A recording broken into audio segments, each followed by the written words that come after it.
நம்முடைய இருதயத்தை தேவனுக்கு முன்பாய் திறந்து, ஆண்டவரே என்னை ஆராய்ந்து பாருங்க, என் இருதயத்தை கொஞ்சம் நீங்கள் ஆராய்ந்து பார்த்து, என் இருதயத்தில் என்ன இருக்குன்னு சோதித்து பார்த்து என் இருதயத்தை கழுவணும்.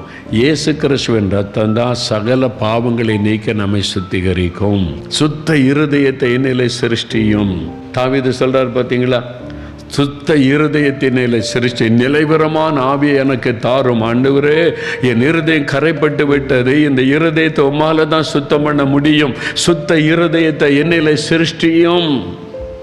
Create in me a clean heart, O Lord. ஒரு புதிய இருதயம், சுத்திகரிக்கப்பட்ட இருதயமா என் இருதயம் மாறணும். இயேசுவின் இருதயமா நம்முடைய இருதயம் மாறணும்.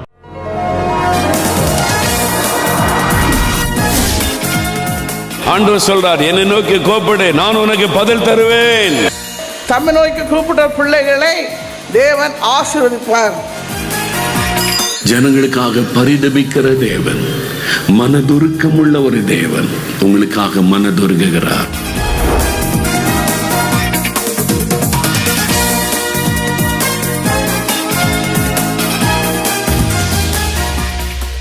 பிரியமானவர்களே, ஆண்டவராகிய இயேசு கிறிஸ்துவின் நாமத்தினாலே உங்கள் அனைவரையும் வாழ்த்தி வரவேற்கிறோம். இந்த நிகழ்ச்சியின் மூலம் உங்களை பார்ப்பதில் மிகுந்த மகிழ்ச்சி அடைகிறோம்.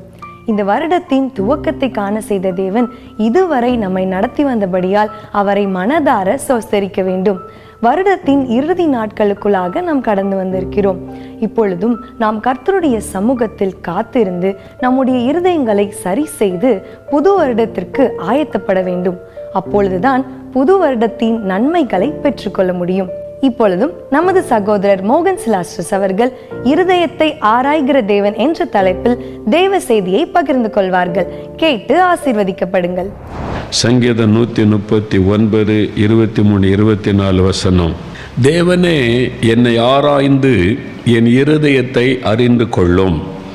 என்னை சோதித்து என் சிந்தனைகளை அறிந்து கொள்ளும். வேதனை உண்டாக்கும் வழி என்னிடத்தில் உண்டோ என்று பார்த்து நித்திய வழியிலே என்னை நடத்தும். தாவீது ஒரு அருமையான ஜெபம் செய்கிறார். இந்த ஜெபம் ரொம்ப முக்கியமான ஒரு ஜெபம். நாம் அடிக்கடி தேவ சமூகத்தில் ஜெபிக்க வேண்டிய ஒரு ஜெபம். இந்த 2 வசனத்தை வைத்து நான் அடிக்கடி தேவ சமூகத்தில் ஜெபித்திருக்கிறேன். நாம் ஒவ்வொரு தேவ பிள்ளைகளும், தாவீது பாருங்க, கர்த்தரால் தெரிந்து கொள்ளப்பட்டவர், அபிஷேகம் பண்ணப்பட்டவர், ஒரு பக்கம் ராஜா, இன்னொரு பக்கம் தீர்க்கதரிசி, விசேஷ அழைப்பை பெற்றவர், தேவனுடைய இருதயத்திற்கு ஏற்றவர். ஆனால் அவர் தேவ சமூகத்தில் ஜெபிக்கும் போது, தேவனே, என்னை ஆராய்ந்து என் இருதயத்தை அறிந்து கொள்ளும், என்னை சோதித்து என் சிந்தனைகளை அறிந்து கொள்ளும்.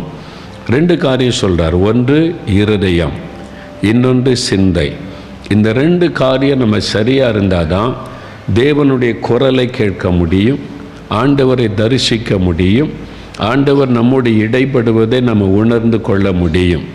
இந்த 2 காரியம், ஒன்று இருதயம், இன்னொன்று சிந்தனை. இந்த 2ல் நம்ம கவனம் செலுத்த வேண்டியது ரொம்ப அவசியம். நம்முடைய இருதயம், இயேசுவை நாம் எங்கே ஏற்றுக்கொள்கிறோம்? இயேசுவே என் இருதயத்தில் வாரும், எனக்குள் வந்து தங்குகிறோம் என்ற இருதயத்தில் தான் நம்ம இயேசுவை ஏற்றுக்கொள்ளுகிறோம். நம்முடைய இருதயம் எப்படி இருக்குதா? நம்முடைய இருதயத்தில் ஏன் கவனம் செலுத்தணும் பாருங்கள். எரேமியா 17ஆம் அதிகாரம் 9வது வசனம் ஒருத்தர் வாசிங்க. எல்லாவற்றை பார்க்கிலும் இருதயமே திருக்குள்ளதும் மகா கேடுள்ளதுமாயிருக்கிறது, அதை அறியத்தக்கவன் யார்? எல்லாவற்றை பார்க்கிலும் இருதயமே திருக்குள்ளதும் மகா கேடுள்ளதுமாயிருக்கிறது, அதை அறியத்தக்கவன் யார்? இந்த இருதயம் இருக்க நம்முடைய இருதயம், அது ரொம்ப திருக்குள்ளது, மகா கேடு உள்ளது. இப்போ ஒரு மாதிரி இருக்கும், அரை மணி நேரம் கழித்து பார்த்தா வேறு மாதிரி இருக்கும். அந்த இருதயம் 1 மணி நேரம் கழித்து பார்த்தா வேறு மாதிரி இருக்கும். அது ரொம்ப திருக்குள்ளது, மகா கேடு உள்ளது. அதனால தான் அந்த இருதயத்தில் தான் தேவன் கவனம் செலுத்துகிறார். நம்முடைய இருதயம் எப்படி இருக்குது? அப்போ இருதயமே திருக்குள்ளது, மகா கேடு உள்ளது, அதை அறியத்தக்கவன் யார்? 10வது வசனம் பாருங்க.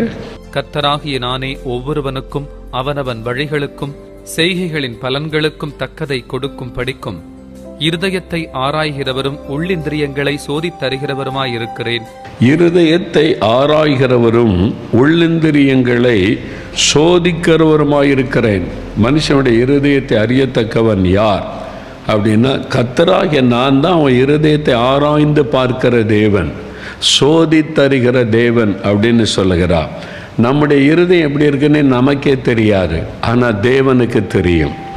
தேவன் நம்முடைய இருதயத்தில் என்ன இருக்குன்னு காமிச்சாதான் உண்மையாக நம்முடைய இருதயம் எப்படி இருக்குன்னு நமக்கு தெரியும். ஏன்னா நான் மனம் திரும்புகிற சமயத்தில் நான் பக்தியாக இருக்கிறேன், பைபிள் வாசிக்கிறேன், ஜெபிக்கிறேன், ஆண்டவரே பக்தியாக தானே இருக்கிறேன்னு நினச்சேன். அப்படி தான் சொன்னேன். என்ன பாவம் செய்துட்டோம் அப்படி? நம்ம பீடி செய்கிறது கூட பிடிக்கிறதில்ல, என்ன மதுபானெல்லாம் குடிக்கிறதில்ல, எப்படி அப்படின்னு யோசித்தா ஆண்டவர் இருதயத்தை திறந்து காண்பித்தா. இருதயத்துக்குள்ளே பாரு என்னெல்லாம் இருக்குன்னு. அவர் இருதயத்தை காமிச்ச பிறகு ஐயோ இவ்வளோ அசுத்தம் நம்ம இருதயத்தில் இருக்குதே அப்படின்னு சொல்லி உண்மையாக நான் மனம் திரும்பி ரட்சிக்கப்பட்டேன். அப்போ நம்முடைய இருதயம் எப்படி இருக்குன்னு நமக்கு தெரியல, தேவன் அதை ஆராய்ந்து பார்க்கிறாராம். வசனத்தை பார்த்தீங்கன்னா, இருதயத்தை ஆராய்கிறவரும் உள்ளிந்திரியங்களை சோதித்தருகிற தேவனுமா இருக்கிறார். ஆராய்ந்து சாதாரணமாக பார்க்கறது வேறு, ஆராய்ந்து பார்க்கிறது வேறு. ஆராய்ந்து பார்க்கறதுன்னு சொல்லுறது ஆராய்ச்சி கூடம் அப்படி சொல்லுவோம்ல, ஆராய்ச்சி கூடம், லேப். இப்போ ஒரு தண்ணியை நீங்கள் பார்த்தீங்கன்னா, சாதாரணமாக தண்ணி பாட்டில் பார்த்தீங்கன்னா ஒன்றுமே தெரியாது, நல்லதானே இருக்குது, தண்ணி குடிச்சிடலான்னு. இதை லேபில் கொடுத்து இந்த தண்ணியில் என்னென்னலாம் இருக்குது கொஞ்சம் பார்த்து சொல்லுங்கன்னா, அதில் பார்த்தா தெரிஞ்சிடும் உள்ளுக்குள்ளே பூச்சி ஓடுது, புழு ஓடுது, தூசி இருக்குது எல்லாமே. சாதாரண கண்ணில் பார்த்தா சுத்தமாக தான் தெரியும். ஆனால் ஆராய்ச்சி கூடத்தில் வச்சு பார்த்தா உள்ளுக்குள்ளே என்னெல்லாம் நெளிஞ்சிக்கிட்டு இருக்குது அப்படின்னு தெரியும். சாதாரணமாக நம்முடைய இருதயத்தை பார்த்தா நான் நல்லா தான் இருக்கிறேன், பைபிள் வாசித்தேன், ஜெபிச்சேன், நான் நல்லா தான் இருக்கிறேன் நீ. ஆனால் தேவனுடைய பார்வை ஆராய்ந்து பார்ப்பது. இருதயத்தை அவர் ஆராய்ந்து பார்த்தார்னு வைங்க, சோதித்து பார்த்தார்னு வைங்க, அந்த இருதயத்திற்குள்ள சின்ன சின்ன புழுக்கள் பூச்சிகள் நெளிகிறது கூட அவருக்கு தெரியும். உள்ளுக்குள்ளே பொறாமை இருக்குது, உள்ளுக்குள்ளே பெருமை இருக்குது, உள்ளுக்குள்ளே சுயம் இருக்குது, உள்ளுக்குள்ளே இன்னும் நான் என்கிற அகந்தை இருக்கிறது, உன் இருதயத்துக்குள்ளே இன்னும் இந்த புழு ஓடுது, இவ்வளோண்டு பூச்சி இருக்குது, இதெல்லாம் அவருக்கு தெரியும். அப்போ இதெல்லாம் வைத்து கொண்டிருந்தா அந்த பரிசுத்தமுள்ள தேவன் நம்மோடு பேசுவதை நம்ம கேட்க முடியாது. அதனால தான் இயேசு சொல்லுகிறார், இருதயத்தில் சுத்தமுள்ளவர்கள் பாக்கியவான்கள், அவர்கள் தேவனை. இப்போ அவருடைய தரிசனத்தை பெறணுமானா இருதயம் எப்படி இருக்கணுமா? சுத்தம், இருதய சுத்தம். நம்முடைய சுத்தம் சாதாரணமாக கண்ணால் பார்க்குற சுத்தம் வேறு. ஆனால் தேவன் எப்படி பார்க்கிறார்? ஆராய்ந்து பார்க்கிறாராம். நம்முடைய இருதயத்தை சோதித்து பார்க்கிறாராம். லேபில் வைத்து ஒரு பொருளை ஆராய்ந்து பார்ப்பதை போல அவர் சோதித்து பார்க்கிறார், ஆராய்ந்து பார்க்கிறார் இந்த இருதயம். அப்போ அவருக்கு முன்னால் நம்முடைய இருதயத்தை ஆண்டவரே என்னை ஆராய்ந்து பாருங்க. அதனால் தான் தாவீது ஜெபிக்கிறார், என்னை பார்த்தா எனக்கு தப்பாக தெரியல, என் இருதயம் சரியாக இருக்கிற மாதிரி தான் எனக்கு தெரியுது. நான் பைபிள் வாசிக்கிறேன், ஜெபிக்கிறேன், உம்முடைய ஊழியம் செய்கிறேன், உமக்கு பயந்து நடக்கிறேன், நான் சரியாக இருக்கிற மாதிரி தான் எனக்கு தெரியுது.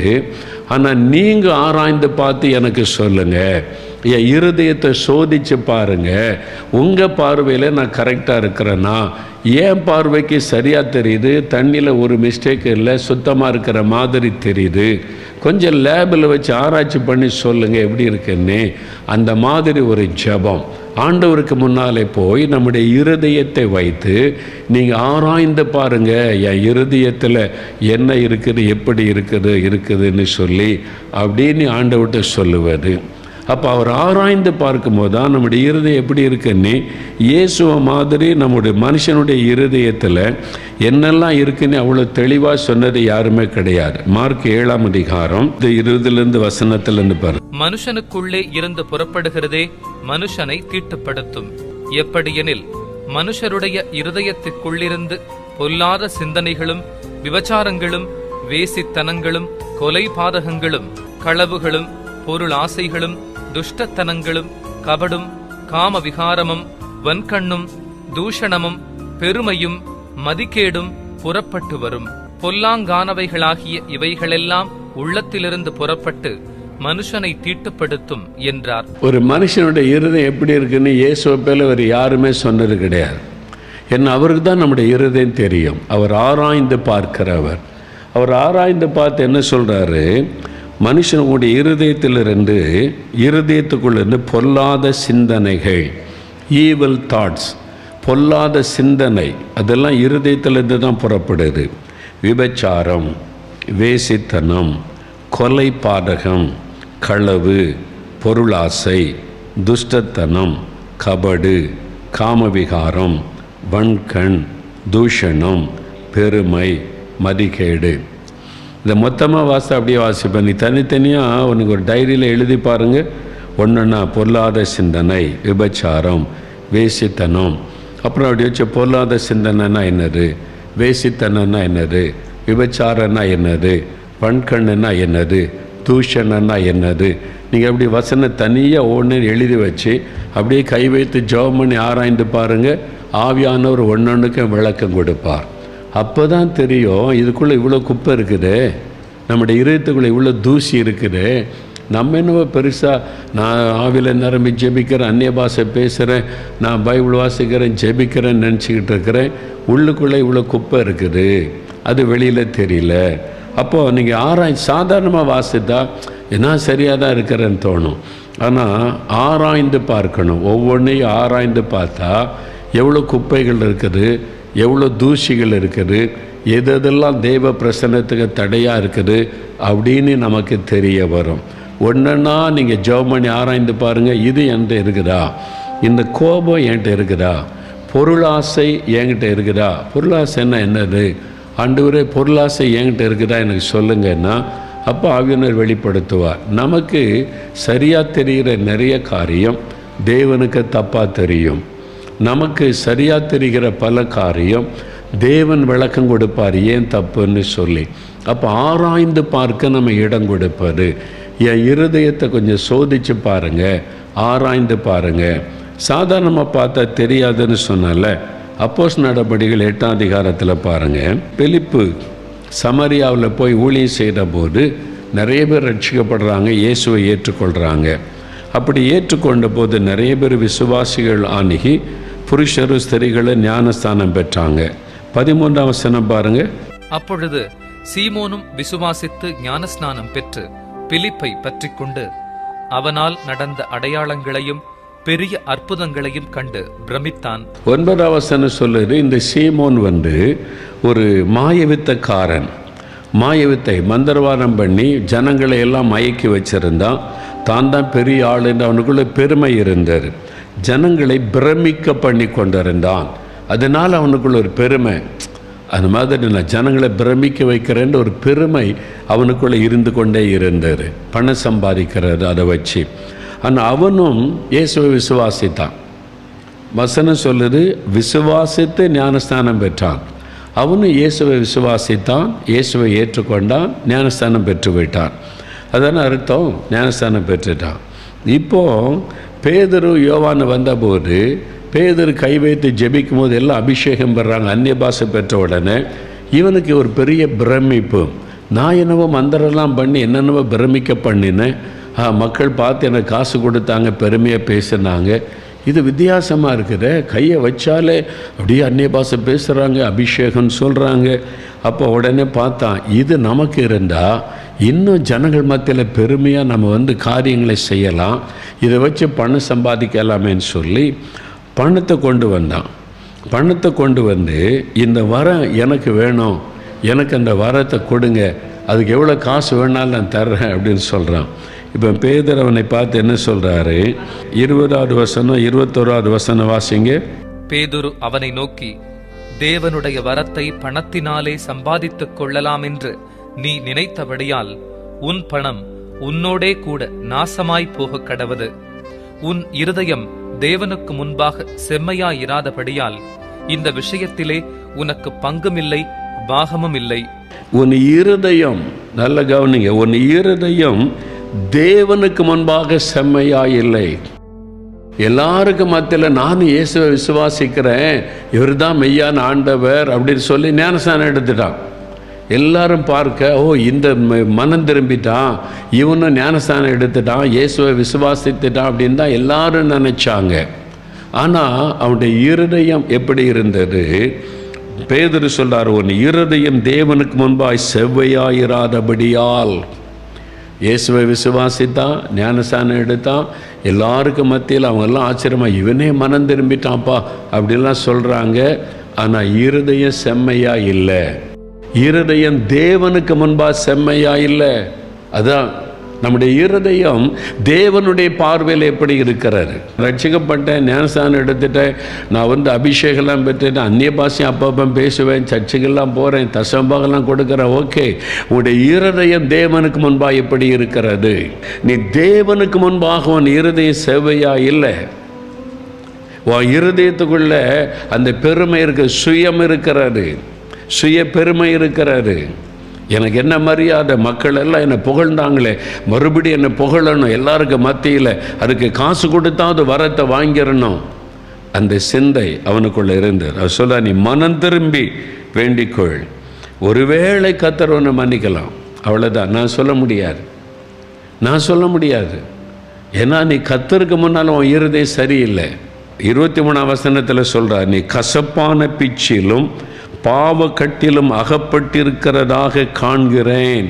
பேதுரு சொல்றாரு, நீ கசப்பான பிச்சிலும் பாவக்கட்டிலும் அகப்பட்டிருக்கிறாய். அப்ப தேவனுடைய பார்வை வித்தியாசம். நம்முடைய இருதயத்தை அவர் எப்படி பார்க்கிறாரு? நம்முடைய இருதயத்தை ஆராய்ந்து பார்க்கிறார். நம்முடைய இருதயத்தில் இருக்கிற சின்ன சின்ன சின்ன காரியத்தை கூட அவர் கவனிக்கிறார். ஒரு சின்ன கசப்பு இருக்குது, ஒரு மன்னிக்கிற சுபாவமே உனக்கு இல்லையே, பெருமை இருக்குது, ஒரு தாழ்மை உனக்குள்ளே இல்லையே, பெருமையான சிந்தை உனக்குள்ளே இருக்கிற இருதயத்துக்குள்ளே இருக்கிற அந்த கசப்பு இருக்குது, பெருமை இருக்குது, நான் என்கிற அகந்தை இருக்குது, சுயம் இருக்கிறது. சுயத்தை வெறுத்துட்டு தான் நீ சிலுவை எடுத்துக்கொண்டு என்னை பின்பற்ற சொன்னேன். உன் சுயமே நீ வெறுக்கலையே. யாராவது சொல்லிட்டா நீ கோபம் வருதில்ல, உச்சத்தில் ஏறுதில்ல, என்ன இப்படி பேசிட்டாங்க, என்ன இப்படி செஞ்சிட்டாங்கன்னு அப்படி ஏறுதில்ல. என்ன காரணம்? சுயம் சாகலைல்ல.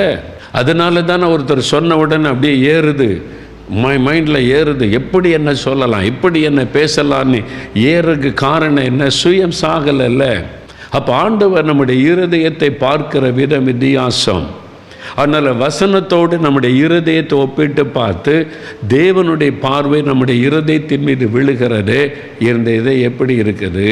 அதனால் தான் தாவீது கதறுகிறார், ஆண்டவரே என் இருதயத்தை ஆராய்ந்து அறிந்து கொள்ளுங்க, வேதனை உண்டாக்கும் வழி என்கிட்ட இருக்குதா அப்படின்னு சோதிச்சு பாருங்க அப்படின்னு சொன்னார். தேவனை வேதனைப்படுத்துகிற காரியத்தை நான் செய்கிறேன்னா என்கிட்ட அது இருக்குதா அப்படின்னு சொல்லி தாவீது கதறுகிறதை பார்க்கிறோம். ஏன்னா ஒரு முறை அவர் தேவனை வேதனைப்படுத்திட்டார், துக்கப்படுத்திட்டார், அதை விட்டு அவர் மனம் திரும்பிட்டார். அதனால ரொம்ப சென்சிட்டிவா இருந்தார் தாவீது. அவர் செய்த பாவத்தை விட்டு மனம் திரும்பி அழுது ஒப்புரவாகி ஒரு சங்கீதத்தை எழுதினார். ஆண்டவருடைய பாவத்தில் விழுந்து கதறி ஜெபம் பண்ணி, அது தேவனை துக்கப்படுத்திட்டேனே, ஆண்டவரை துக்கப்படுத்திட்டேனே என்னை. அதே மாதிரி இன்னொரு பக்கம் மிஸ்டேக் பண்ணிட்டார். ஜனங்களை தொகையிட்டு பார்த்து தேவனை துக்கப்படுத்தின உடனே ஆண்டவர் ஒரு கொள்ளை நோயை அனுப்பினார். தாவீது கதறுகிறார், இந்த ஆடு என்ன பண்ணுச்சு, நான் தானே தப்பண்ண ஆண்டவரே. தன்னுடைய பாவத்தை மறைக்கலை, மூடலை, ஆண்டவருக்கு முன்னால் இருதயத்தை திறந்து கதறுகிற ஒரு அனுபவம் தாவீதுக்கு இருந்தது. அதனால தான் ஆண்டவர் சொல்கிறாரு, அவன் இருதயத்திற்கு ஏற்றவன். அவன் மூடிலாம் வைக்க தெரியாது, ஓப்பனாக என்கிட்ட பேசுவான்.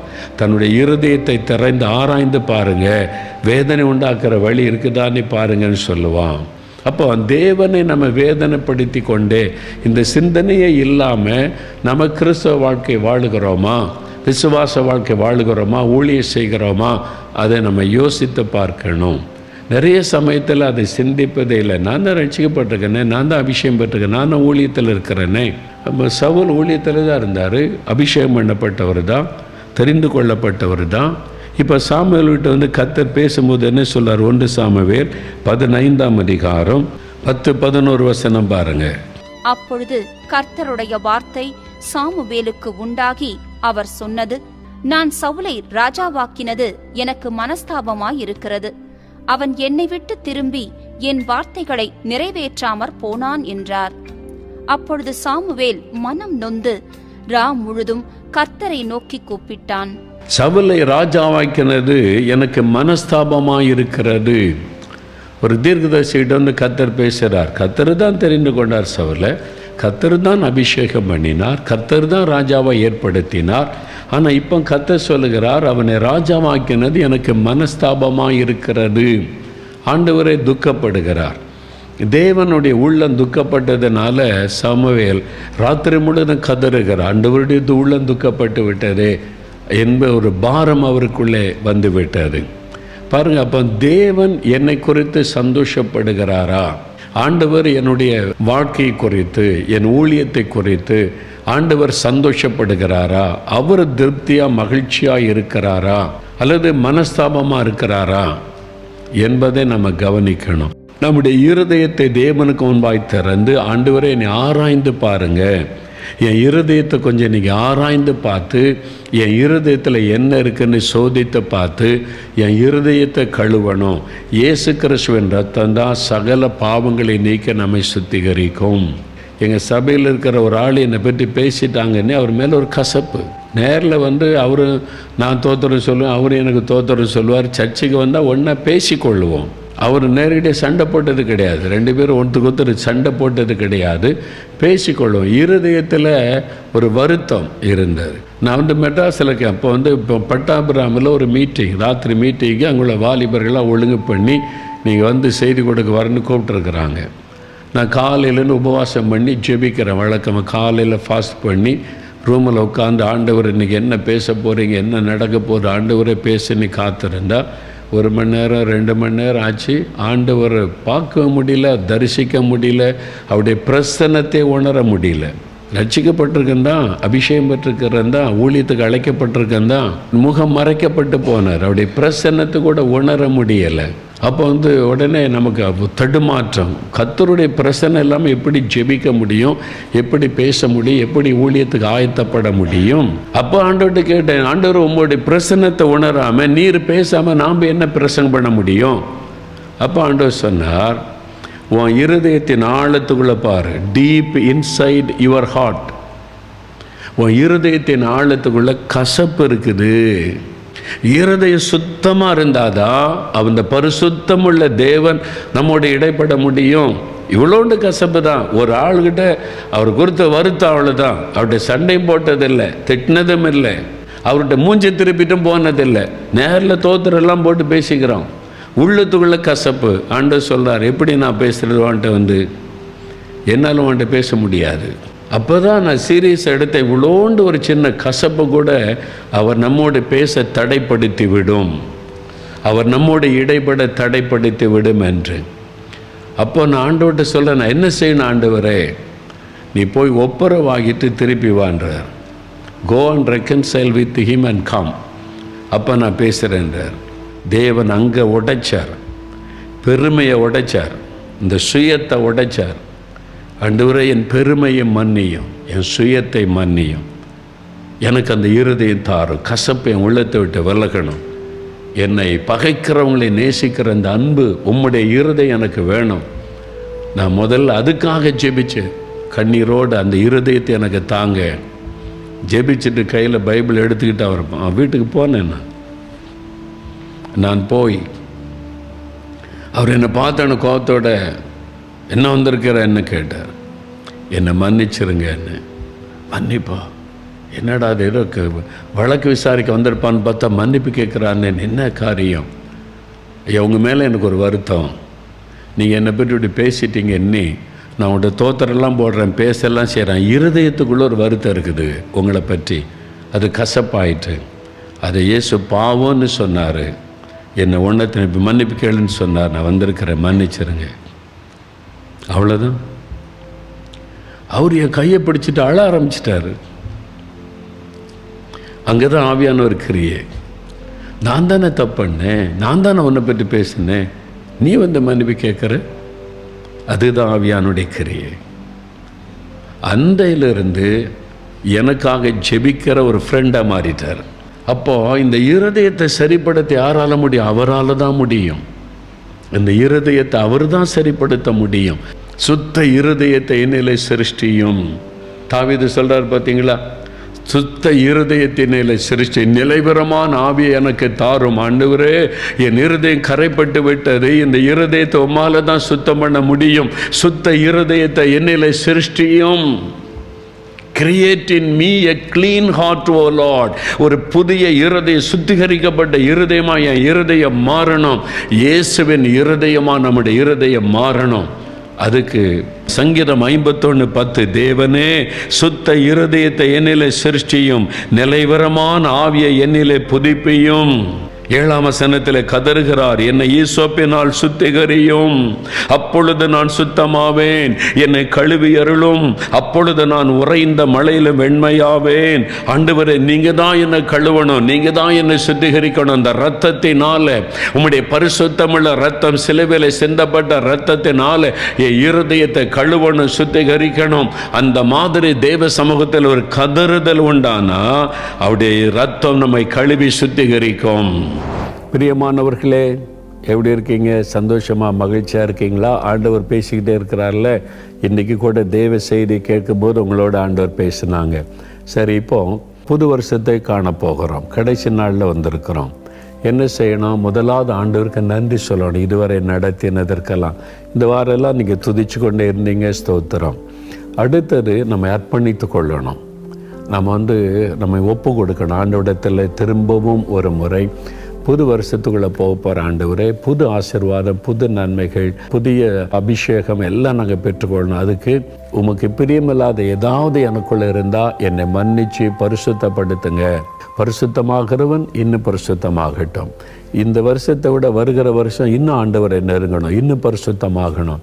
அப்போ அதுக்கு சில காரியத்தை ஒப்பு கொடுக்கணும். இந்த வருஷமெல்லாம் சில பலவீனங்கள், சில பாவங்கள், சில குறைகள் தொடர்ந்து வந்துச்சுல்ல, அதை ஒப்பு கொடுங்க. ஆண்டவர், இனிமேல் அந்த பாவம் எனக்கு வேண்டாம், என்னை பரிசுத்தப்படுத்துங்க. உங்கள் பிரியமில்லாத எதுவும் எனக்கு வேண்டாம், என்னை ஒப்பு கொடுக்கிறேன். புது வருஷத்துக்காக என்னை அர்ப்பணித்து கொள்கிறேன். என்னை பரிசுத்தப்படுத்தி புது வருஷத்தில் எனக்கு புது ஆசீர்வாதம் தாங்க. அர்ப்பணித்து கொள்ளுவார். எது தப்பு பாவம் இருக்குன்னு ஆண்டவர் உணர்த்துகிறாரோ அதை விட்டுவிட தீர்மானித்து அர்ப்பணிப்பார். தேவன் கிருபை தருவார். எதை விட முடியல நினைக்கிறீங்களோ எனக்கு உதவி செய்யுங்கன்னு ஒப்பு கொடுங்க, போதும், ஆண்டவர் உதவி செய்வார். அப்படி ஜெபிக்கலாமா? ஆண்டவரிடத்தில் ஒப்பு கொடுத்து, தகப்பனே, இந்த வருஷத்தின் கடைசி நாட்களை காண செய்த அன்பருக்காக நன்றி. புது வருஷம் எங்களுக்கு புது நன்மை, புது ஆசீர்வாதம், புது வல்லமை, புது கிருபை எல்லாம் நீங்கள் வச்சிருக்கிறீங்க. நாங்கள் விசுவாசிக்கிறோம். அதை பெற்றுக்கொள்ள என்னை தகுதிப்படுத்தும், எங்களை தகுதிப்படுத்தும். இந்த வருஷத்தில் எனக்கு எவ்வளவோ நன்மை செய்தீங்க, ஸ்தோத்திரம். ஆனாலும் சில குறைகள், சில பலவீனங்கள், சில தவறுகள் எனக்குள்ளே இருக்கிறதை நான் உணர்கிறேன். என்னை ஒப்பு கொடுக்கிறேனப்பா. என்னை பரிசுத்தப்படுத்துங்க. முழுமையான பரிசுத்தை எனக்கு தாங்க. ஆண்டவரே, இந்த தவறுகள், இந்த பாவங்கள் இனி என்னை தொடரக்கூடாது. புது வருஷத்தில் அவைகள் தொடர்ந்து வரக்கூடாது. பழையவைகள் எல்லாம் இதோடு ஒளிந்து போகட்டும். இந்த பாவங்கள், பலவீனங்கள், குறைகள், மீறுதல்கள் எல்லாம் ஒளிந்து போகட்டும். நான் முழுமையாம நேசிக்கணும், முழுமையாம பின்பற்றணும், முழுமையான பரிசுத்தத்துக்குள் இருக்கணும், நெருங்கி வரணும். அதுக்காக ஒப்பு கொடுக்கிறேன். அதுக்கு தடையாயிருக்கிற பாவங்கள், குறைபாடுகளை எல்லாம் மன்னியும், கழுவும், என்னை சுத்திகரியும். என் ஆவி, ஆத்மா, சரீரத்தை பலிபீடத்தில் வைக்கிறேன். என்னை பரிசுத்தப்படுத்தி சுத்திகரித்து புது வருஷத்தின் ஆசீர்வாதத்துக்கு என்னை ஆயத்தப்படுத்துங்க. என்னை ஒப்பு கொடுக்கிறேன் அப்பா. நானே உன்னை பரிசுத்தமாக்கிற கர்த்தர் என்ற வாக்கு கொடுத்திருக்கிறீங்க. உங்களுடைய வாக்கு தத்தத்தின்படி நீங்க என்னை பரிசுத்தப்படுத்தி புது வருஷத்துக்கு என்னை ஆயத்தப்படுத்துங்க. என்னை ஒப்பு கொடுக்கிறேன் அப்பா. பழையவைகள் எல்லாம் ஒளிந்து போகட்டும், எல்லாம் புதிதாய் மாறட்டும். நீர் அப்படி செய்துவிட்டதற்காக ஸ்தோத்திரம், ஸ்தோத்திரம் என்று உம்மை துதிக்கிறேன், நன்றி செலுத்துகிறேன். புது வருஷத்துக்கு இந்த வைத்திருக்கிற ஆசீர்வாதத்தை நினைத்து இப்பொழுதே நான் உம்மை துதிக்கிறேன் அப்பா. உம்முடைய கரத்தில் எங்களை பூரணமாக, என்னையும் குடும்பத்தையும் எல்லாரையும் நாங்கள் அர்ப்பணித்துக் கொள்கிறோம். இயேசு கிறிஸ்துவின் நாமத்தில் ஜெபிக்கிறோம் பிதாவே. ஆமேன், ஆமேன். எனக்கு அன்பானவர்களே, தேவனுடைய வார்த்தையை கேட்டு ஆசீர்வதிக்கப்பட்டிருப்பீர்கள் என்று விசுவாசிக்கிறோம். நீங்கள் பெற்றுக்கொண்ட நன்மைகளை எங்களுக்கு தெரியப்படுத்த மறவாதிருங்கள். தேவ கிருபை உங்களோடு கூட இருப்பதாக. ஆமேன். For further details and prayer support, contact Jesus Redeems Ministries, Nalamavadi, Thuthukudi District, 628-211. Our phone number 04639 353535. info@jesusredeems.org. Our website www.jesusredeems.com. God bless you.